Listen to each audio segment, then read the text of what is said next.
and thank you for joining us at tonight's Spinal Workshop, where we're actually talking about the 21-day week, and we're going to do a lot of journaling tips. But first, I'm going to go in a direction that you probably weren't even thinking. Where's my paper? And basically, it's about slowing down and assessing, and especially with the beginning of a new year, kind of reflecting on what has happened, where we are, and where we want to continue to go. And so we left last week's Spinal Workshop with the question of, what if everything I did was congruent with who I want to be and where I'm going? So it's an excellent question to start with, even journaling. But right now, I want you to relax, put down pens, paper, maybe you need to close your eyes for this one.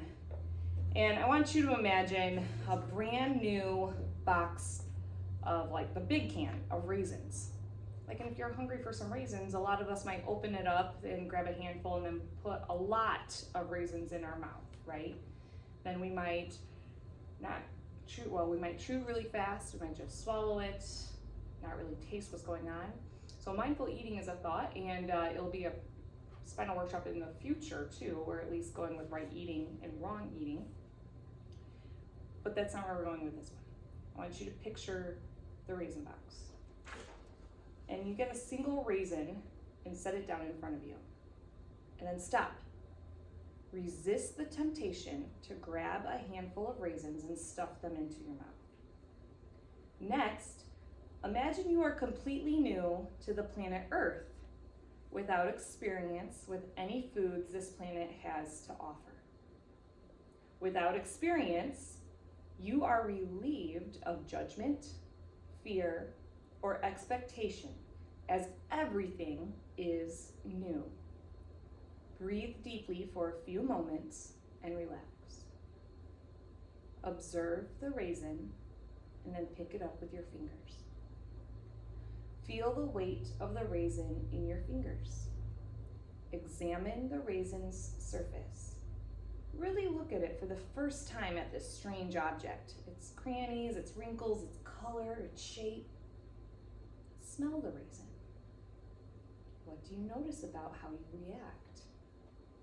Now roll the raisin between your fingers.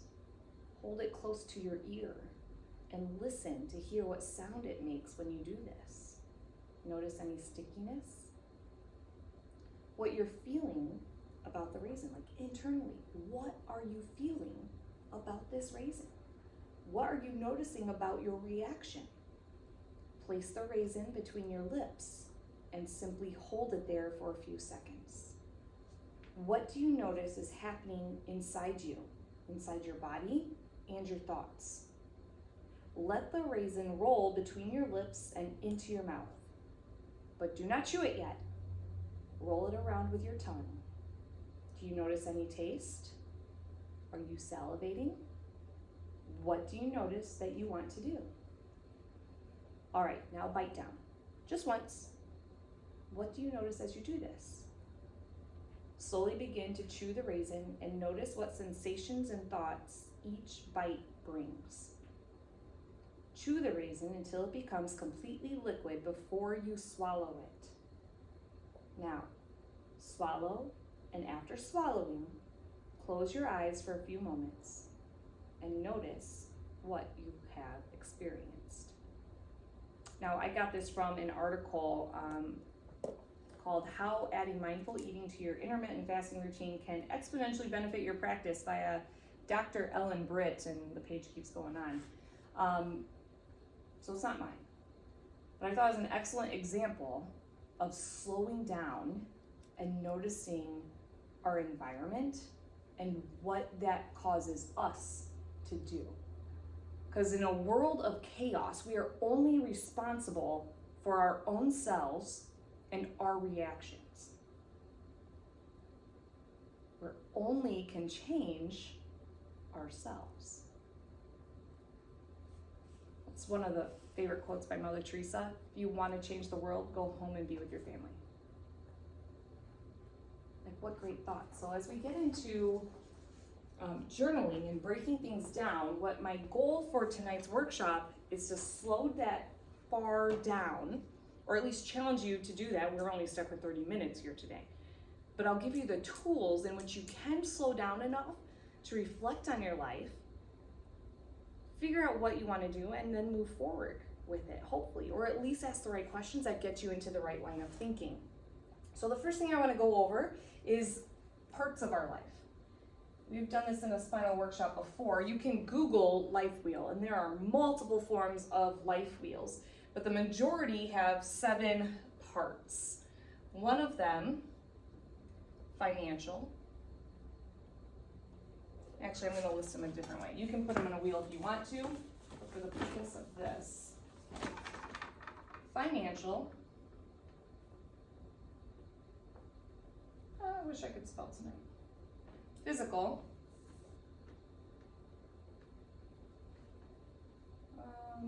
Intellectual. Spiritual. That's 4. There's a way to do this. You go up. Spiritual, intellectual, heart, social, and emotional.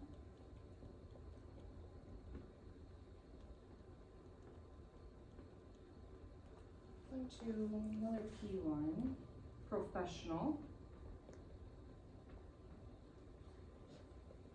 What am I at? 6, and it's an F1. Family, familial.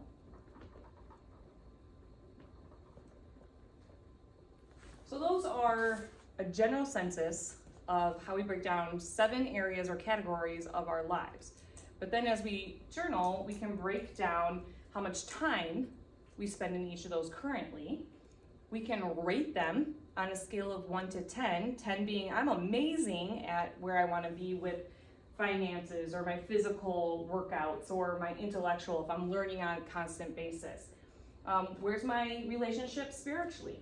How much time do I spend on that? Getting in certain practices, for example, like the first thing when you wake up in the morning, listing all the things you're grateful for, or praying. Social, how much time are you spending with friends and getting out and doing the things that feed you? Professionally, how are you doing in your career, job, or some people are past careers now and they're doing other stuff and helping others in their profession, and how much time or quality time you're spending with your family as well. So we can rate ourselves how well we're doing, and when we rate ourselves lower than where we want to be, if there's one category or a couple that stick out to you more, those are the ones you're going to want to spend more time with in order to build them up. Now, very rarely is ever anyone a 10 out of 10 for all 7 areas. And then inside each category, you can also break it down. So for example, financial, you can't just say like, oh yeah, I'm good, I'm great there. If we break it down, we're talking about home income. Break it down for if you are entrepreneurial or starting a new job, vacation funds, retirement.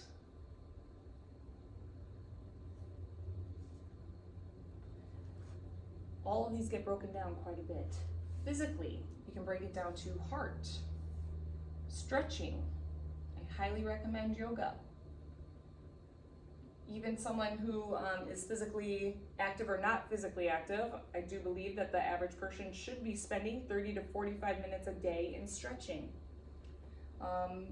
Intellectually, what are we reading, watching, listening to? And this is one of my favorite areas to make sure that I'm being congruent. So even financially too, one of these stats I really love, and I don't know if it's still current, but 3-4 years ago I knew this stat to be true, was that millennials are more likely to spend more on their coffee at like Starbucks or Big B than they are into retirement. Yep. Is that congruent with who we want to be? Because more and more people are making it to age 100 by accident. It's one of the fastest growing age groups happening right now. It's exponential. Spiritual, how much time? Is it prayer, praise, or worship? Does that count for your reading and Bible or whatever you choose to believe? Social, dinners.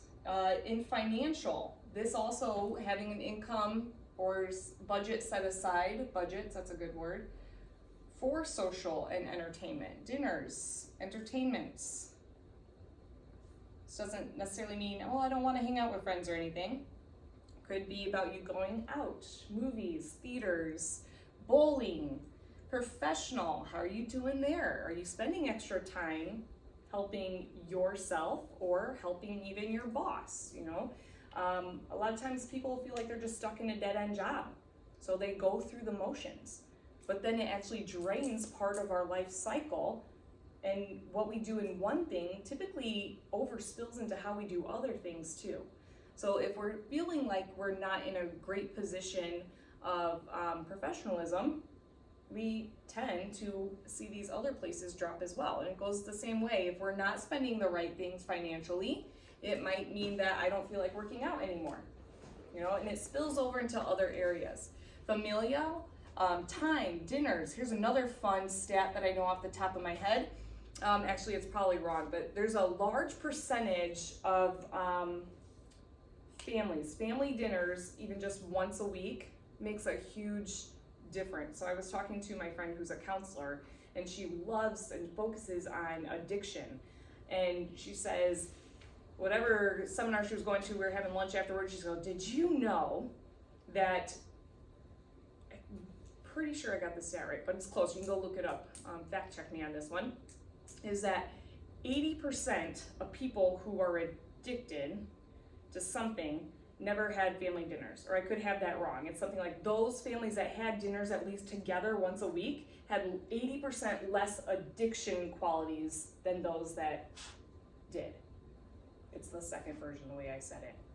Families that ate together at least once a week had 80% risk of falling into the addiction category. Just once a week. Sitting together, turning off all cell phones, TV, and actually having conversations together to be part of everything. So we go through life in all parts of this, but how many times do you find yourself zoning out, or you even driving, and you have all these tasks and things to do, and there's the grocery shopping and the dog grooming and the gotta get the kids to school, and then there's dinner tonight, and we end up either forgetting some stuff out here and there. I mean, people are amazing at lists. But what I'm actually going to, have you ever gotten into your car, know where you're going, but then reflect back and you're like, I don't quite remember how I got there? This is where our body sinks back into our subconscious mode. And our subconscious runs 80 to 90% of everything that we do. So when I'm talking about everything being congruent, between the ages of 0 and 6 is when the majority of our wiring of our brain has already happened. Our habits are already almost predetermined. It takes conscious effort to change a habit if we're gonna do this. So allowing our conscious self to turn off and our subconscious to take over, there's what researchers are now calling the default mode network. That's DMN. Default mode network. This is where, when you're doing a mindless task, your brain just starts thinking of other things, the daydreaming portion. But it doesn't allow our higher self. It doesn't allow us to change habits. And it doesn't allow us to be truly conscious of what we're doing, but it does feed into the conscious. So another thing that one of my life coaches has said about thoughts. Thoughts come and go, right? We can't always control our thoughts. We control how we act on our thoughts. Okay? So she mentioned, if our thoughts are like a bird out on a telephone wire, and we're in our house, we have an option. We could open our window and allow the bird to fly in our house, fly all over the place and make a mess. Or we could have the option to keep the window closed. We have power over our thoughts, and that's where we have to really gain this access, is recognizing where we have thoughts, because the more and more people I meet, the harder it is to find positive people. That's not to say anything about anyone in here or even watching. But what I'm finding is there are more and more people that are down in the dumps because of their happenings, their environment, what is happening to them. And one of the books that I highly recommend if you get into it is The Biology of Belief. It's by Bruce Lipton, and he made this miraculous discovery that science did not grab onto. And ultimately what it was is that a gene, if given the proper environment, can express itself. Which means a gene cannot express itself unless given the proper environment. So type 2 diabetes, which has had like a 400 increase over the last 400 years of incidences, it's 100% reversible. They used to think diabetes type 2 was hereditary. They now know that it's not. It is broken down to our environment and what we are feeding ourselves. In fact, that's a whole nother, my favorite spinal workshop is about reversing diabetes. So mark your calendars for that one, or make sure you check out when that is coming up in the next 6 months. So we have a choice. We get to choose our environment, what we put into it, and part of our environment is our thoughts. Being positive has a huge outcome in life expectancy. When people get bad news or think they have to fight cancer or battle disease, they start to give up or think negativity, and our cells react that way. And Bruce Lipton's book, The Biology of Belief, goes into that too, about our cells, our thoughts are mirror images, and there's even other research out there that shows every cell in our body is like a mini human. We're all wired together. So to be congruent in all our actions and all our thoughts is how we get to be a better version of ourselves. So last week I also talked about Mark Wahlberg's itinerary that he posted on Twitter in 2018. And he broke it down almost hour to hour what he was going to do, including waking up at 2:30 in the morning, his workout, his prayer, his snack, his second workout, family time, work calls, all the way to 7:30 when he went to bed. So this is where the 21-day week comes out with this. And this is where I would encourage you at home to challenge yourself to what your ideal day would look like. What time are you going to wake up? And if that means you're going to commit to waking up at that time, what time do you need to go to bed in order to feel well rested? Okay, so we get 21 days. And again, this is not my own idea. It comes from a lot of the coaching and leadership groups that I have been to, and I'm sure they got it from something else that's out there too. So I have no idea who owns the 21-day week, but it's definitely not my own idea. 21 days is that you take every day and you break it down into 3 pieces.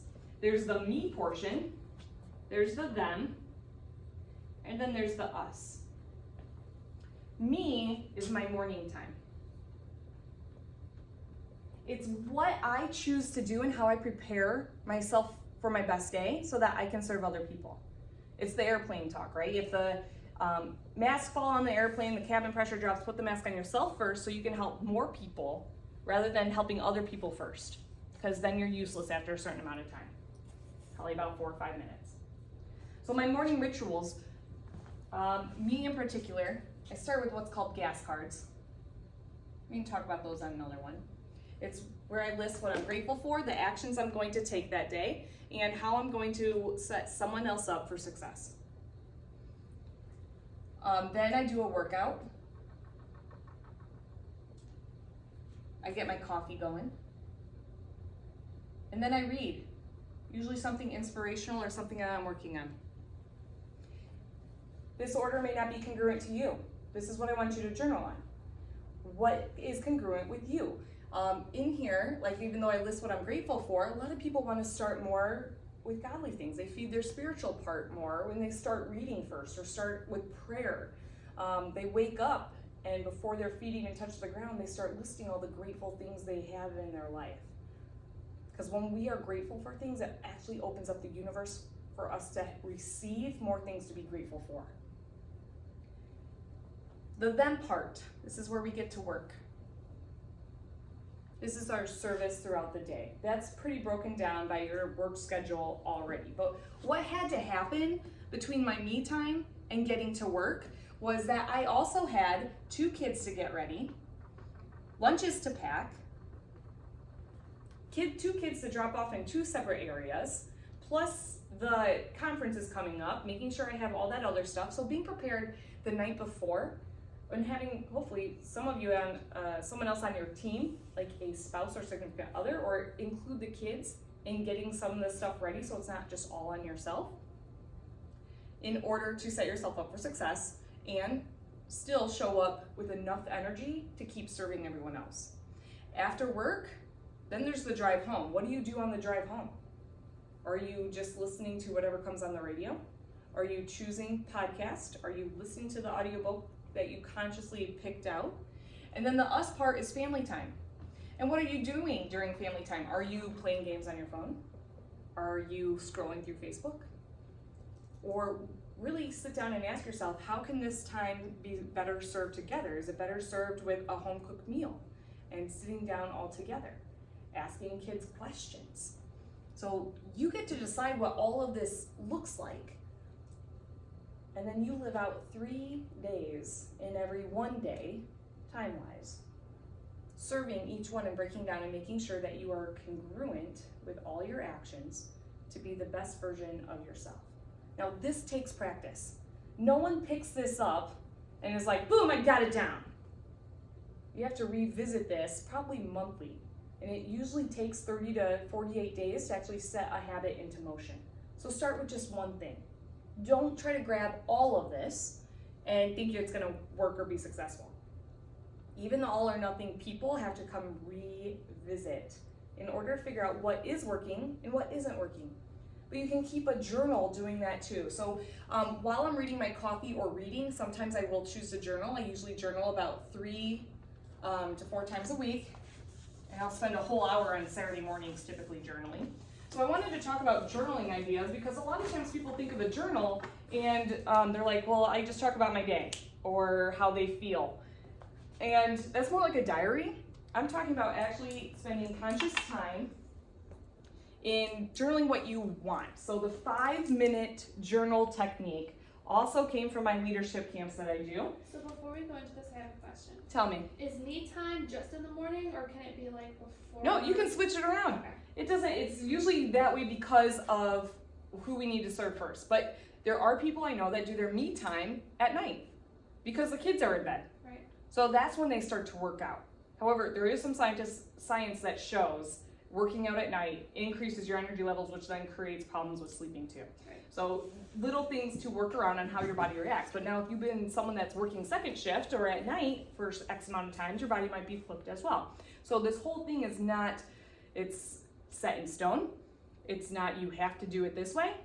You can move this around in order to set yourself up in any single way possible. So a lot of times people are trying to set themselves up for success, but they don't have time.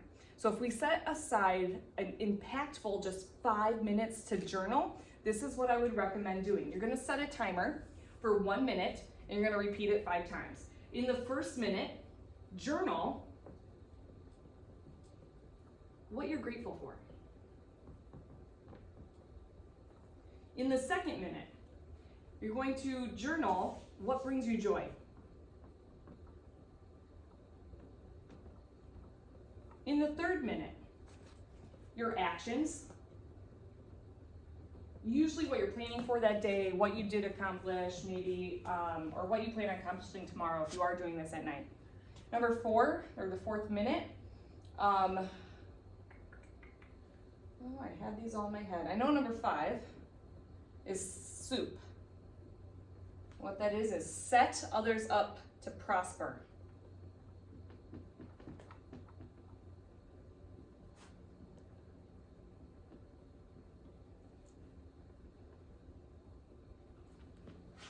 Oh, this is why I can't remember it, because actions is number 4. We'll switch those around. Dreams. Dreams is in there too. What do you hope for the future? And then, so that's why they switched around, because it should be grateful, what brings you joy, what dreams do you have? This could be traveling, cars, house, time with family, and then number 4 is actions, because I want you to list the actions of what is congruent with getting you closer to your dreams. Sometimes people's dream is just feeling joy. We have that option to feel joy in any moment. We don't need things to happen to us. We don't need certain circumstances to have joy. All we have to do is close our eyes and start to feel it. And if we can do that now, just like when we had you close your eyes and picture the raisin, some of you, did any of you start to salivate? No, not really. Oh, we hate raisins. So even in the presence though, have you ever slowed down enough and you imagine something that it almost feels real? Or you've seen even, you smell the food at home and you do start like, oh, I am hungry now. Any moment we can take and feel that right now, we also have that power to carry with us throughout any moment in our day. It's just easier if we keep practicing it and prepare for it as well. And then life is not all about us. So we always want to slow down and set others up to prosper as well. Because a life of isolation is not a life at all. That's how people become sick and barely functioning. So, someone tell me what they're getting out of this. Or what do you hope to do? The 5-minute journal part, when the kids go to bed, do that so I know that I have the time for myself to do that, to think about it.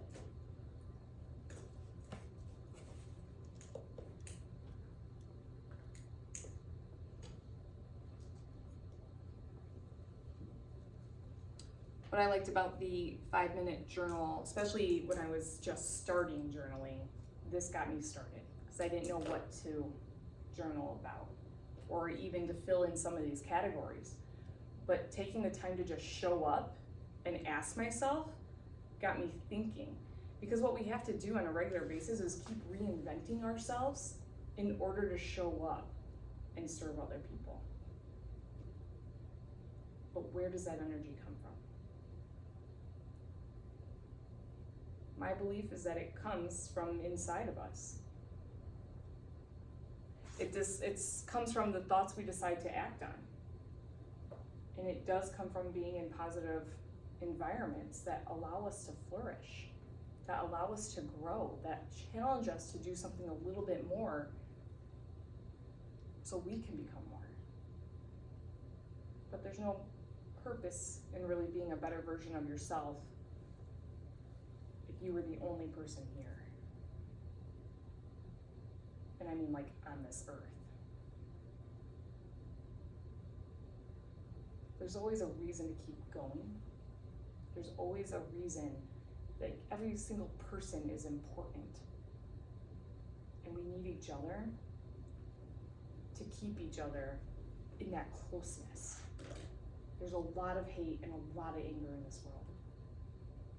And I choose to ignore it, or if it's coming at me, to embrace it in order to help them feel heard.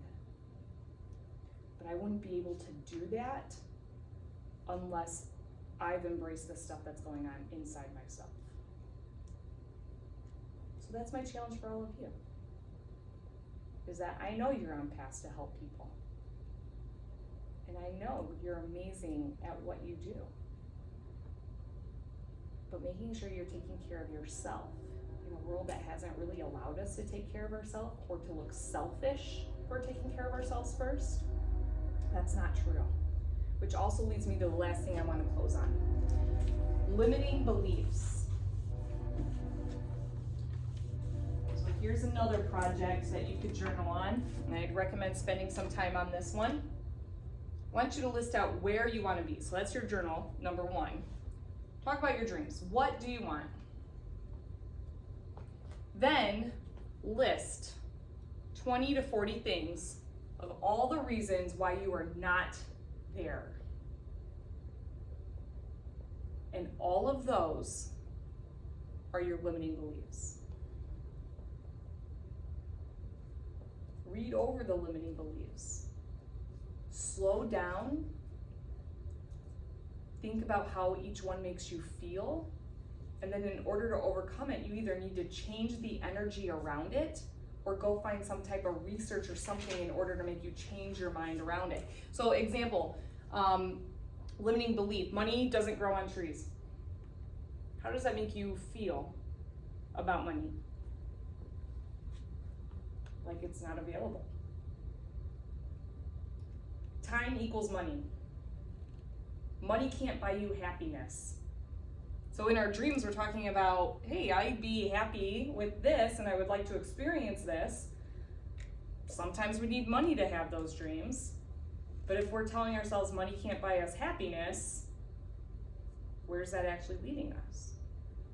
So in all our excuses for why we're not there yet, the only thing we can change is us. So if your excuses are leading and pointing to other people, you are going down the wrong track.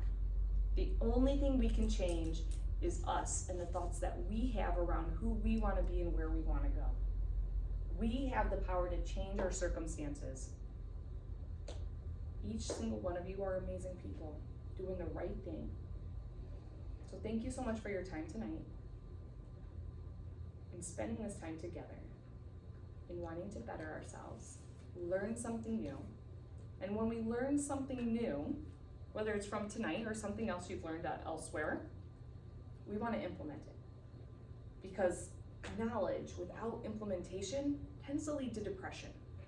More of this anger and frustration that a lot of people are already feeling in the world. So make sure you're taking care of you and asking yourself internally, what is it I need right now in order to be congruent with who I want to be? Thanks for joining in.